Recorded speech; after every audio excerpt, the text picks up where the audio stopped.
Salut, vous écoutez Mania Comics, l'émission consacrée à la bande dessinée américaine, sur Ado Tangaï.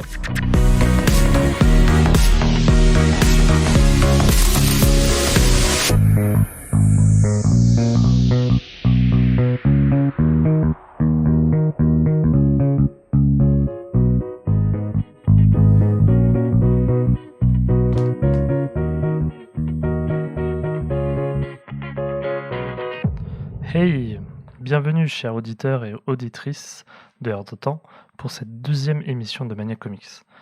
Aujourd'hui et pour les prochaines émissions, je serai accompagné du coup de Damien, un nouveau chroniqueur charismatique à votre service.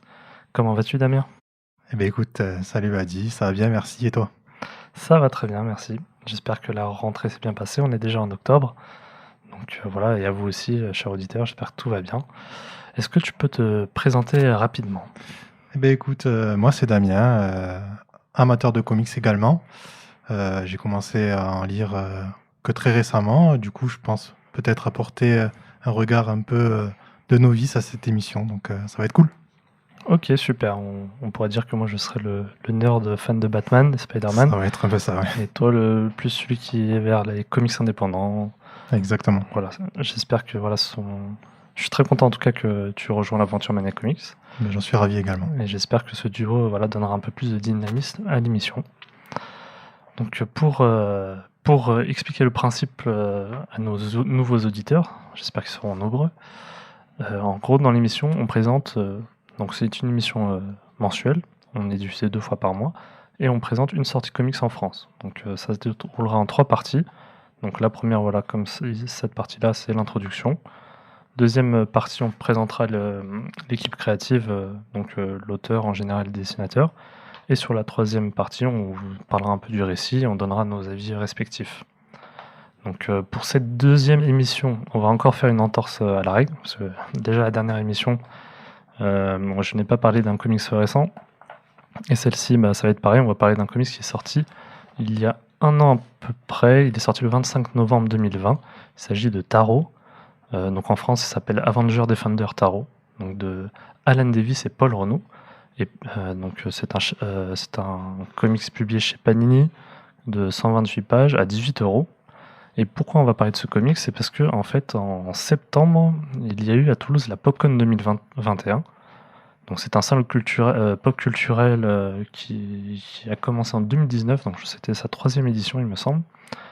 Et donc voilà, c'est un salon geek entre guillemets, donc avec toutes les animations qui vont avec, donc de la K-pop, du cosplay, plein de stands de goodies. Mais nous, ce qui nous intéressait bien sûr, c'était le pôle comics.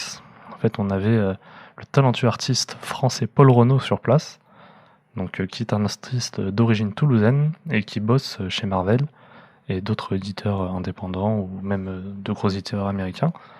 Et autour d'une dédicace, on a essayé de lui gratter un petit interview exclusif pour Air de Temps. Donc voilà, on vous prépare ça pour du coup la deuxième partie, histoire que vous restez un peu avec nous. Et on va vous laisser avec un petit intervalle musical. Donc tout de suite, Bruxo de Pongo. Donc c'est une artiste d'origine angolaise. Donc Bruxo, ça veut dire sorcier en portugais. En fait, dans le comics, ça parle un peu de magie, etc. Donc on s'est dit, on va mettre une playlist un peu autour de la sorcellerie. Donc voilà, je vous laisse tout de suite avec Pongo.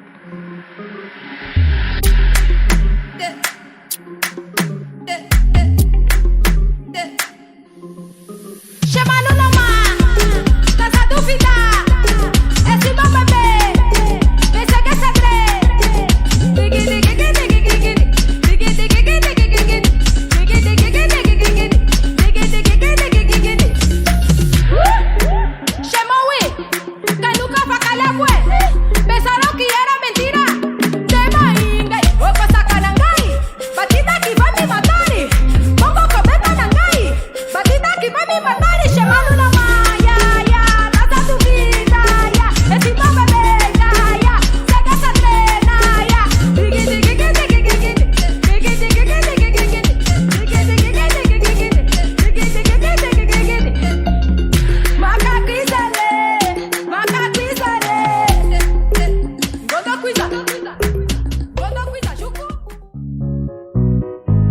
Vous êtes dans l'émission Mania Comics sur Ado Tangaï.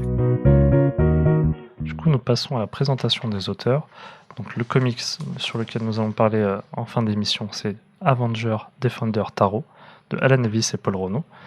Et Damien va vous présenter du coup le scénariste Alan Davis. Exactement. Du coup, Alan Davis, qui c'est C'est un Britannique né le 16 juin 1956, il a 65 ans. En fait, au départ, il a fait des petits boulots comme beaucoup. Et puis, il a commencé à travailler pour une fanzine anglaise qui s'appelait Fantasy Forum. Donc, en fait, il faisait des petits dessins à côté de ses petits boulots. Et à ce moment-là, il rencontre Paul Neary, qui n'est autre à ce moment-là que le rédacteur en chef de Marvel UK. Donc, ce n'est pas rien. Et donc, petite parenthèse pour Marvel UK. En fait, c'était une filiale des éditions Marvel Comics dans les années 70 à 90 qui était basée au Royaume-Uni. Mais il faut savoir que la plupart de leurs comics étaient prévus pour le marché américain tout de même. Mais ça a permis d'être quand même un tremplin pour de nombreux artistes britanniques et également espagnols qui ont par la suite ils ont pu travailler pour Marvel Comics. Désormais, Marvel UK a été racheté par la maison d'édition Panini, donc elle appartient à cette maison d'édition. Et Marvel UK a créé le super-héros Captain British. Donc voilà, on peut pas faire plus anglais. Captain Britain, il me semble, non? Mais, Captain Britain, exactement. Peut-être avec un petit accent british, oui. C'est ça, voilà. Et du coup, ensuite, c'est à ce moment-là du coup, qu'il fait ses premiers pas pour Marvel UK, où justement, Marvel UK en 81 décide de relancer Captain Britain. Donc Paul Neary, le rédacteur en chef, va lui proposer à Alan Davis de relooker Captain Britain. Et donc c'est ce qu'il va faire. Donc c'est là que son aventure va commencer dans l'univers des comics. Il va du coup illustrer Captain Britain sur des scénarios de Dave Thorpe, Jamie Delano ou encore le très célèbre Alan Moore. Ce qui va amener même, vu que ce dernier duo Alan Moore et Alan Davis va fonctionner à merveille, va amener la création d'un comics qui s'appelle The and Quench. Alors c'est un comics déjanté sur des extraterrestres qui aiment la bière, les flingues, la bagarre, bref, voilà. Et il va également dessiner quelques épisodes de Marvelman, qui a ensuite été appelé Miracleman pour le magazine Warrior. À savoir que Marvelman, c'est la version britannique de Captain Marvel. Suite à ça, il va s'attaquer au marché américain, où en fait c'est en 85 qu'il va y débarquer, parce qu'il va travailler non pas seulement pour Marvel, mais pour qui, Buddy ? Oula. Pour DC. Il va travailler pour DC, où il va notamment dessiner Batman and the Outsiders. Et puis l'un des titres les plus connus, Detective Comics, sur des scénarios de Mac Weber, ou son compatriote Paul Neary, qui deviendra ensuite son encreur régulier jusqu'à la fin des années 80. Par la suite, il va être courtisé par Chris Claremont, un scénariste britannique, encore une fois, qui est à l'origine du succès des X-Men que l'on connaît aujourd'hui. Parce qu'il faut savoir qu'à la base, il y a eu un moment où les X-Men, c'était pas au top de sa forme. Et c'est Len Wein, le papa de Wolverine, qui va relancer en 67 avec le titre Giant Size. Et Chris Claremont va lui suggérer la fin de l'histoire. Donc c'est lui qui va ensuite chapeauter un peu le tout. Et il va rester 16 ans à ce poste. Et donc c'est lui qui va relancer vraiment la série des X-Men. Ce qui en fait peut-être un des runs peut-être les plus longs, si ce n'est le plus long des super-héros. Donc le même auteur était sur la même franchise pendant 16 ans, quoi. Exactement. Et donc avec ce scénariste, il va intégrer Marvel en dessinant des séries X-Men. Il va par la suite aussi créer avec Chris Claremont la série Excalibur, l'une des séries Marvel les plus appréciées des années 80, qui poursuit les thèmes de Captain Britain tout en y mêlant d'anciens X-Men. Donc ça fait un petit crossover sympa. Et d'ailleurs, il faut savoir qu'il a quand même reçu, Alan Davis, avec Paul Neary, le prix Eisner en 1989 de la meilleure équipe artistique. Donc voilà, une belle récompense pour le travail qu'ils ont fourni. Mais malheureusement, il y a Alan Davis qui ne parvient plus à assurer un rythme de production mensuel et décide de quitter la série Excalibur au numéro 24. Et donc après sa carrière de dessinateur, finalement, il décide aussi de se lancer en tant que scénariste. Il va s'essayer en 90 au scénario avec Wolverine Bloodlust. Il va ensuite revenir sur Excalibur à partir du numéro 42, mais cette fois-ci, il sera également il sera dessinateur et scénariste cette fois-ci, jusqu'en 93. Et ensuite, pour Marvel UK, il va réaliser 8 épisodes de Clandestine. Alors, c'est une série qui raconte l'histoire d'une famille quasi immortelle, chose banale chez les super-héros. Et c'est durant les années 90, en fait, il va travailler pour DC, Marvel, pour les deux, quoi. Et il va se voir confier des projets comme Justice League of America, Avengers ou les 4 Fantastiques. Il va également travailler en tant que cover artiste où il a réalisé de nombreuses covers pour Legion of the Super Heroes, Flash ou Justice League. Donc voilà pour sa carrière durant les années 90. Et à partir de 2000, il s'est un peu calmé. Au début des années 2000, plus précisément en 2003, il va dessiner pour Marvel une mini-série en 6 épisodes consacrée à l'un des personnages secondaires, Killraven. Killraven, pour faire en bref, c'est dans un futur proche, la Terre est envahie par les Martiens et la civilisation moderne est détruite. Les seuls humains qui restent sont réduits en esclavage et certains d'entre eux sont même enlevés dès l'enfance pour en faire des gladiateurs pour divertir les Martiens. Et parmi eux, il y en a 5 qui vont s'enfuir, donc Killraven. Voilà pour le petit topo. Ok. Puis par la suite, il reviendra sur la série Uncanny X-Men pour dessiner avec Chris Claremont en tant que scénariste. Et il va écrire la mini-série Les 4 Fantastiques The End en 2006. Il va par la même occasion relancer sa série The Clandestine pour 5 numéros, une manière de revenir à ses premiers amours. Et par la suite, il s'est plus contenté de réaliser des couvertures pour Marvel que des planches. Enfin, ce qui lui allait bien, quoi. Mais aujourd'hui, après de nombreuses années, finalement, il revient en tant que scénariste pour le comics dont on parle aujourd'hui, Avengers, Starro. Avengers, Defenders, Starro, oui. Exactement. Et voilà, du coup, merci pour cette présentation. Avec plaisir. C'était parfait. Du coup, on devrait passer à la présentation de Paul Renaud. Mais comme on vous a dit, on a une petite surprise, donc une petite interview. Donc, au lieu de le présenter, on va lui laisser lui-même se présenter et répondre à nos questions.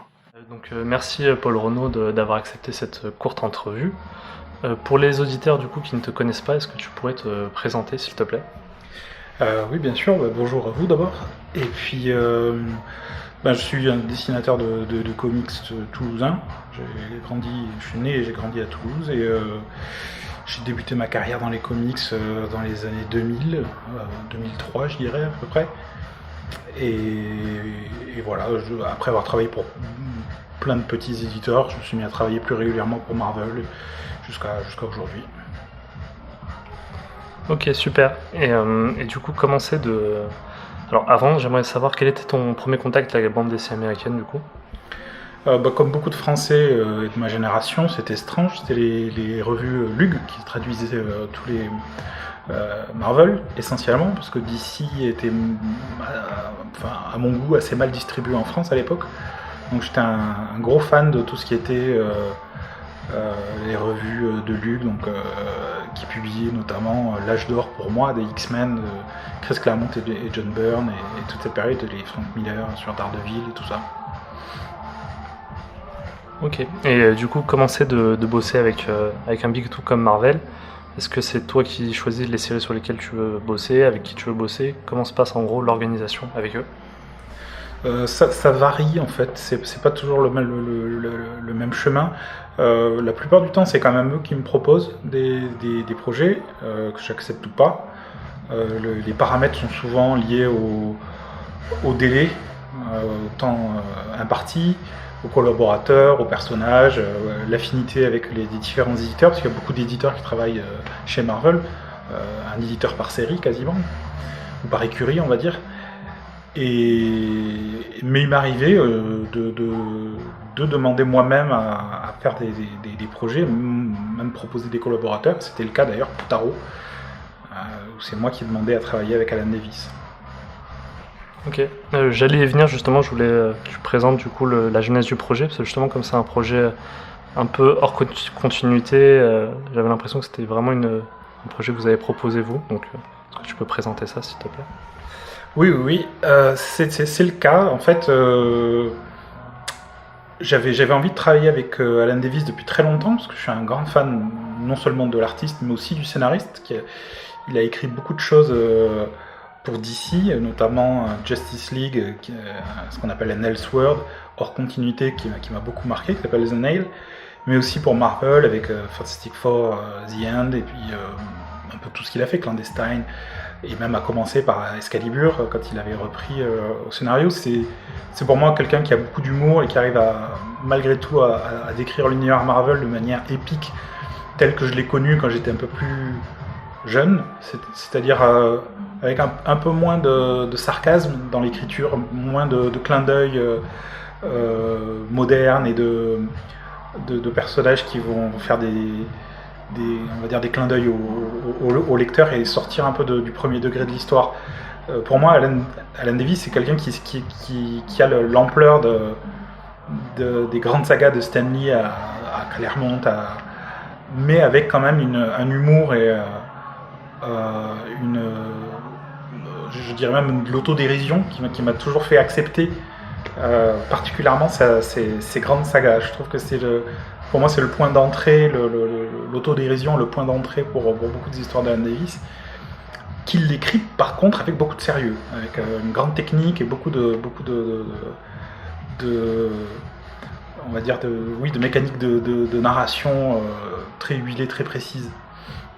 Donc j'étais très fan de lui, et à l'occasion d'une discussion avec mon éditeur, je lui ai proposé, je lui ai dit: est-ce que vous envisageriez de me mettre en duo avec Alan en tant que scénariste sur un projet que vous proposerez, en évoquant justement Justice League The Nail et toutes ces choses-là. Il se trouve que l'éditeur était lui-même fan de ces bouquins-là, et il m'a dit: bah oui, carrément. C'était plus de ne pas y avoir pensé de leur part. C'est vrai qu'Alan est un dessinateur tellement fantastique qu'on a tendance à occulter le fait que c'est aussi un excellent scénariste. Et donc voilà, ça s'est validé rapidement du côté de Marvel. J'ai proposé à Alan qui m'a demandé quelles étaient mes envies en termes d'histoire, de personnages. On est arrivé rapidement à ce miroir de Avengers, Defenders, qui nous offrait la possibilité d'avoir des Asgardiens, d'avoir deux personnages magiques, des personnages cosmiques, des personnages de la Seconde Guerre mondiale, chaque fois en binôme, des scientifiques, et de là est né le concept d'Alan, qui a repris point par point toutes mes petites envies et a tricoté un univers autour, et une rencontre qu'il voulait classique dans la continuité des précédentes rencontres qui étaient un peu mythiques, des Avengers Defenders, pour ceux qui ont connu ça dans les années 70. Il voulait que ce soit un peu intemporel, mais que ça reste moderne pour un lecteur qui ouvre le livre pour la première fois. Ok, super. Et du coup, tu t'évoquais qu'Alan Davis était avant dessinateur et qu'il a aussi s'est mis du coup au scénario. Est-ce que toi, tu aimerais plus tard proposer des scénarios? Est-ce que tu l'as déjà fait? Est-ce que c'est en cours? J'ai déjà écrit des petites histoires avant de travailler pour Marvel. Et oui, j'aimerais beaucoup écrire mes histoires, et je me dirige vers ça petit à petit. En revanche, je ne sais pas si ça serait pour un éditeur comme Marvel ou DC, parce que ça demande vraiment de pitcher beaucoup d'histoires, d'être un peu dans les confidences des éditeurs, de les démarcher sans arrêt. Et, en tant que dessinateur, on passe déjà tellement de temps à faire l'histoire que cette partie-là on va dire, un mot un peu vulgaire, mais de vendeur, est un gros obstacle qui me semble contre-productif. Je préfère réécrire quelque chose chez Image ou chez un éditeur en parallèle plutôt que pour Marvel. Ok, super. Et bah, du coup, pour finir sur une note un peu hors sujet, c'est quoi le perso que tu aimes le plus dessiner? Ça dépend des projets. Je me révèle toujours, je découvre toujours un personnage inattendu. Pour Tarot, par exemple, je me suis rendu compte que j'adorais dessiner le Silver Surfer, que j'avais jamais fait avant, et c'est le personnage que je me suis le plus éclaté à faire pendant toute la BD, au point que je serais d'accord pour faire un projet uniquement sur lui à l'avenir. Et après, ça varie, c'est souvent dû à l'affect et au plaisir de lecture que j'ai pu avoir gamin. Donc c'est sûr que des personnages comme les X-Men de l'époque m'ont beaucoup marqué, mais après ils ont tellement changé que ce qu'on les reconnaît vraiment, c'est toujours ce jeu un peu étrange. Ok. Et du coup, est-ce que tu as d'autres projets dont tu peux en parler qui sont en cours de développement?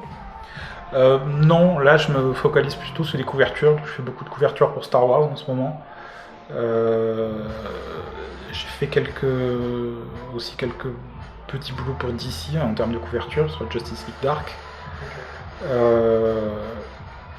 Et non, et après pas grand chose dont je peux parler. Ok, parfait. Bah, merci beaucoup en tout cas pour le temps accordé et bonne continuation. Merci à vous.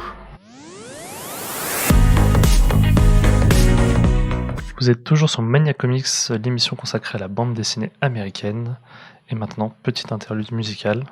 Alors, moi, ça m'a fait penser à un son d'Obscene qui s'appelle Witch Doctor. Donc, je vous laisse écouter ça. In a world where mystery and wonder prevail,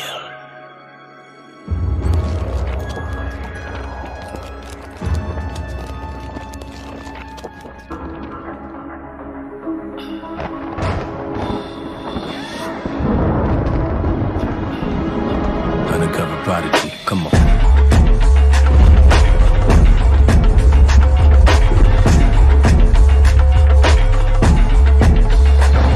Look, I ain't gon' lie to you motherfuckers, I'm bad business. I ain't that industry nigga who always ass kissing. I got mad disses for anybody who asking, and y'all can sit in patterns and watch how hard the cash getting. Bitch, I made hits day in the basement, slaving away, playing the game, making my name fizz. And low key, I been checking to see how Dame is, and without hop, I'm sorry nigga, you ain't shit. Do something, got your goose bumping. Who fucking with me? I'm rude, rugged, and loved it in true ruckus. Too stubborn, I got the motherfucking juice chugging. You think you running shit, but you really my cute puppet that's dangling from a string. I was made to disrupt the peace. Don't care if we poppin', bitch, you basic as fuck to me. I've been labeled a fucking beast, it's a fatal corrupt disease. Don't be calling trying to sit for a bagel and cup of tea, my nigga. You don't want the backlash. Why you acting like a badass? Slow down, nigga. Fuck around and break you all proper. You gon' need to see the fucking witch doctor. So nigga, be game, no shame. I won't ever change. You don't want the backlash. Why you acting like a badass? Slow down, nigga.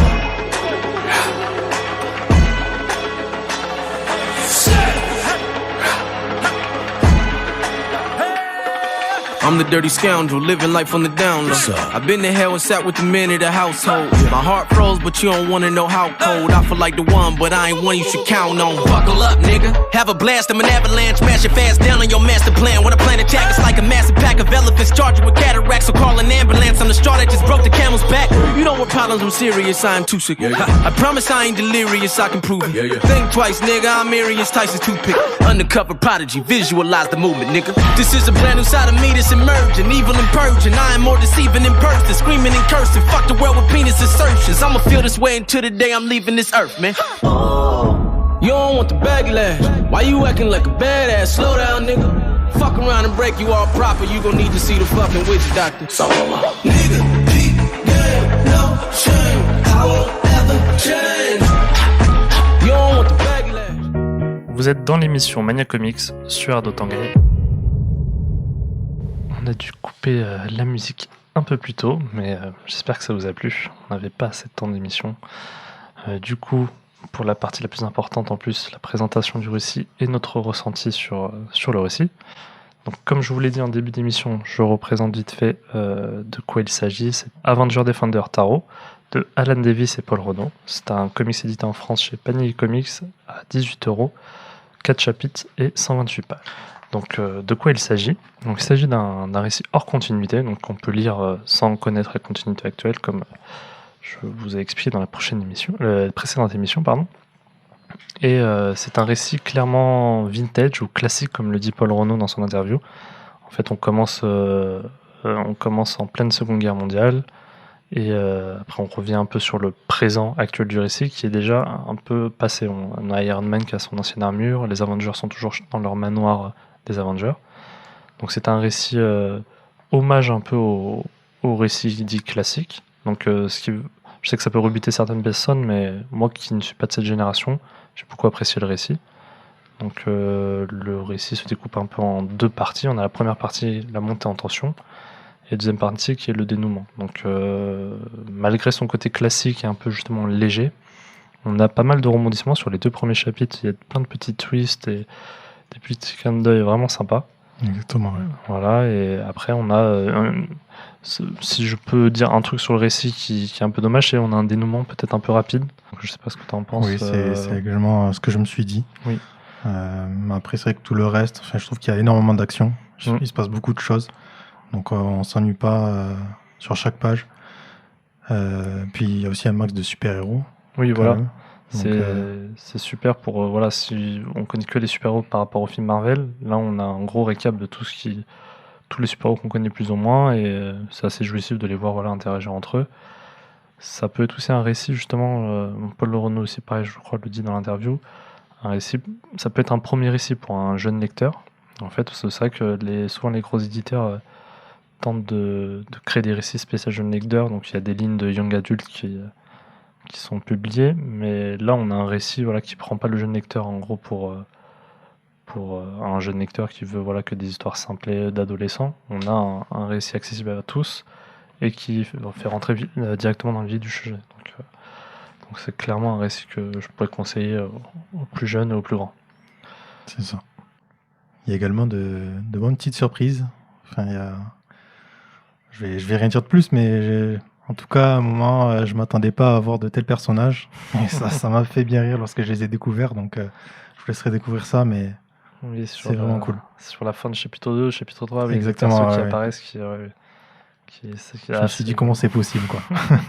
C'est un bon délire. Donc, oui, on a parlé un peu de ce qu'on aimait et tout, mais pas résumé, mais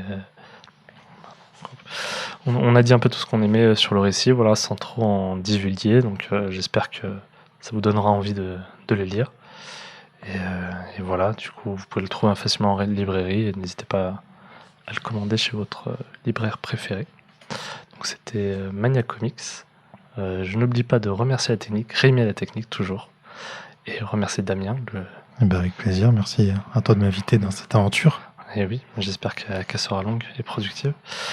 Et voilà, donc au mois prochain pour une prochaine émission. Salut à tous. Salut.